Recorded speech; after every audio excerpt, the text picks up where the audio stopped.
दृष्टिहीनता किसे कहते हैं? दृष्टिहीनता ब्लाइंडनेस। दृष्टिहीनता का अर्थ है किसी व्यक्ति की देखने की क्षमता का पूरी तरह या आंशिक रूप से समाप्त हो जाना। यह जन्मजात हो सकती है या जीवन में किसी समय किसी रोग, दुर्घटना या बढ़ती उम्र के कारण विकसित हो सकती है। दृष्टिहीनता के प्रकार। पहला है पूर्ण दृष्टिहीनता, टोटल ब्लाइंडनेस। इसमें व्यक्ति को कोई रोशनी या छवि नहीं दिखाई देती है तो उसे पूर्ण दृष्टिहीनता कहते हैं। दूसरा है आंशिक दृष्टिहीनता, पार्शियल ब्लाइंडनेस। जिस किसी व्यक्ति को धुंधला दिखता है या उसकी दृष्टि सीमित होती है उसे पार्शियल ब्लाइंडनेस कहते हैं। तीसरा है कानूनी दृष्टिहीनता, लीगल ब्लाइंडनेस। जब किसी व्यक्ति की दृष्टि 20/200 या उससे कम हो जाती है तो इसे कानूनी दृष्टिहीनता कहा जाता है। इसका मतलब है कि यदि कोई चीज़ सामान्य व्यक्ति को 200 फीट की दूरी से दिखती है तो दृष्टिहीन व्यक्ति उसे केवल 20 फीट की दूरी से देख सकता है। उसे लीगल ब्लाइंडनेस, कानूनी दृष्टिहीनता कहते हैं। चौथा है रंग अंधता, कलर ब्लाइंडनेस। यह एक प्रकार की दृष्टिहीनता है जिसमें व्यक्ति कुछ विशेष रंगों जैसे लाल और हरा को पहचान नहीं पाता है। यानी कि जिस किसी भी व्यक्ति को लाल और हरे रंग में पहचान करने में कठिनाई महसूस होती हो, वह पहचान करने में असमर्थ होता है तो उसे कलर ब्लाइंडनेस कहते हैं। पांचवा है रात में देखने में समस्या, नाइट ब्लाइंडनेस। इसमें व्यक्ति को रात में या कम रोशनी में देखने में कठिनाई होती है, उसे नाइट ब्लाइंडनेस कहते हैं। दृष्टिहीनता के मुख्य कारण।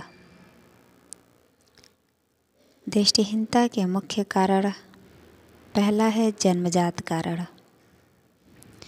जन्मजात कारण में है गर्भावस्था के दौरान संक्रमण या कुपोषण का होना या आनुवंशिक विकार, जेनेटिक डिसऑर्डर्स या जन्म के समय कम वजन का होना जन्मजात का कारण है। दूसरा है रोगजनित कारण। रोगजनित कारण में है मोतियाबिंद। आँखों के लेंस में धुंधलापन आ जाता है, उसे मोतियाबिंद कहते हैं। अगला है ग्लूकोमा।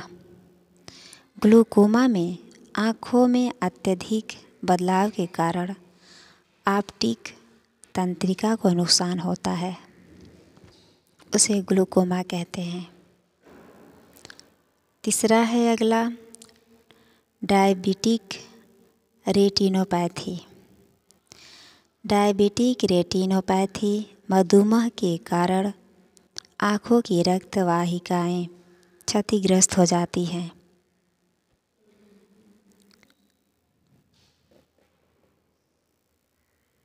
अगला है रेटिना डिटैचमेंट। जब रेटिना आँख की सतह से अलग हो जाती है। और लास्ट है विटामिन ए की कमी।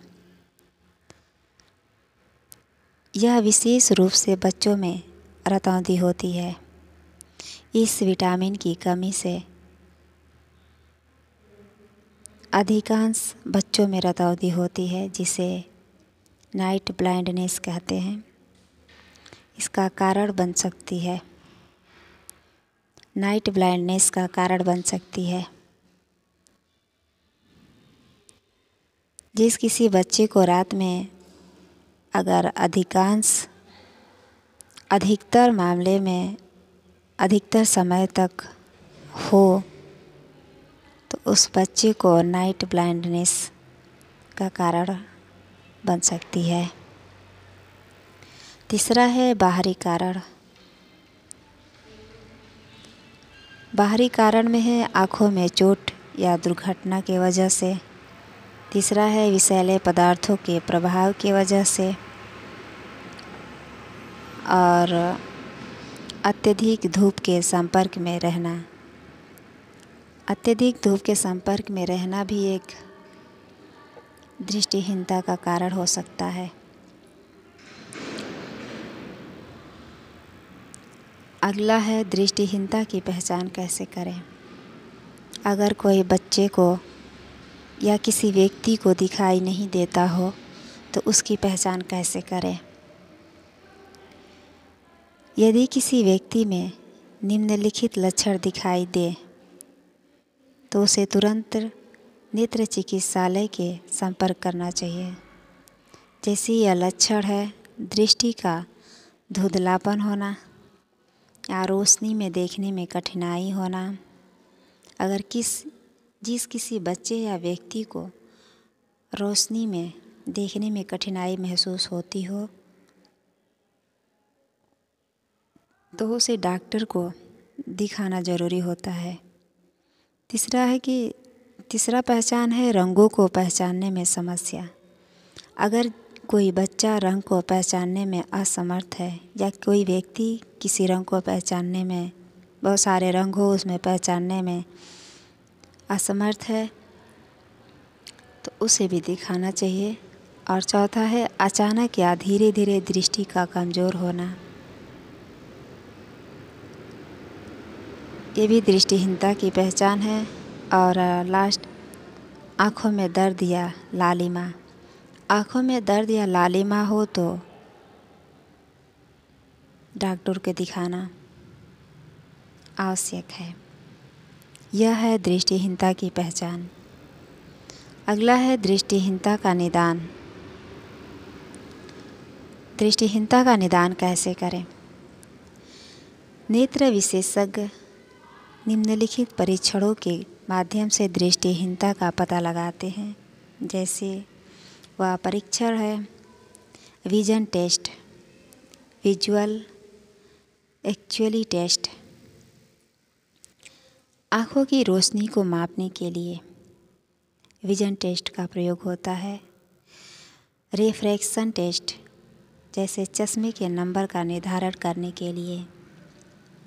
और रेटिना परीक्षण, रेटिना की स्थिति जांचने के लिए रेटिना परीक्षण किया जाता है।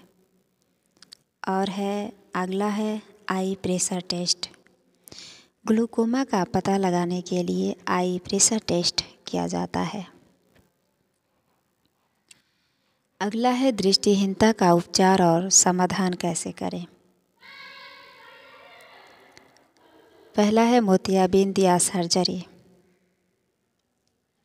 दृष्टिहीनता का उपचार और समाधान मोतियाबिंद या सर्जरी के माध्यम से होता है। पहला है इसमें कि धुंधले लेंस को, इसका नियम है कि धुंधले लेंस को हटाकर कृत्रिम लेंस लगाया जाता है। मोतियाबिंद की सर्जरी में धुंधले लेंस को हटाकर कृत्रिम लेंस लगाया जाता है। दूसरा है लेज़र ट्रीटमेंट। लेज़र ट्रीटमेंट में रेटिना और अन्य समस्याओं के लिए प्रयोग किया जाता है। तीसरा चश्मा और कॉन्टैक्ट लेंस। यदि दृष्टिहीनता आंशिक है तो चश्मा और कॉन्टैक्ट लेंस का प्रयोग होगा। ब्रेल लिपि और टेक्नोलॉजी। पूर्ण दृष्टिहीनता वाले लोगों के लिए ब्रेल लिपि टेक्नोलॉजी का प्रयोग किया जाता है। नेत्रदान से रोशनी। यदि नेत्रदान किया जाए तो कुछ मामलों में दृष्टिहीन व्यक्ति को दृष्टि मिल सकती है। आगे है दृष्टिहीन व्यक्तियों के लिए सहायक उपकरण और तकनीकें। ब्रेल लिपि पढ़ने और लिखने के लिए प्रयोग किया जाता है। यानी ब्रेल लिपि का प्रयोग पढ़ने और लिखने के लिए प्रयोग किया जाता है। दूसरा है स्मार्टफ़ोन और कंप्यूटर टेक्नोलॉजी। स्मार्टफ़ोन और कंप्यूटर टेक्नोलॉजी स्क्रीन रीडर और वॉइस असिस्टेंट के जरिए। तीसरा है सहायक कुत्ते, गाइड डॉग्स, नेविगेशन में मदद के लिए प्रयोग किया जाता है। चौथा है वाइट कैन। वाइट कैन रास्ता पहचानने के लिए होता है, यानी कह सकते हैं जो वाइट छड़ी होती है। वाइट छड़ी रास्ते में चलने में कोई कठिनाई महसूस नहीं होता है। वाइट कैन से उस छड़ी से रास्ते की पहचान होती है। लास्ट है स्पीच टू टेक्स्ट और ऑडियो बुक्स। इसकी जानकारी प्राप्त करने के लिए है। स्पीच टू टेक्स्ट और ऑडियो बुक्स जो होता है उसे जानकारी प्राप्त किया जाता है। दृष्टिहीनता से बचाव के लिए। दृष्टिहीनता से बचाव पहला है नेत्र स्वास्थ्य का ध्यान रखें। दूसरा है विटामिन ए युक्त भोजन करें, जैसे में गाजर, पालक, आम, दूध और मछली इत्यादि का सेवन करें। तीसरा है नियमित रूप से नेत्र जांच कराएं। चौथा है आँखों को चोट और प्रदूषण से बचाएं। पांचवा है यदि डायबिटीज़ या ब्लड प्रेशर की समस्या हो तो इसे नियंत्रित रखें। निष्कर्ष में हम कह सकते हैं कि दृष्टिहीनता एक गंभीर समस्या है, लेकिन सही देखभाल, आधुनिक तकनीक और उपचार की मदद से दृष्टिहीन व्यक्ति भी एक सामान्य और आत्मनिर्भर जीवन जी सकते हैं। जागरूकता और नेत्रदान जैसी पहल दृष्टिहीनता को कम करने में मदद कर सकती है। धन्यवाद।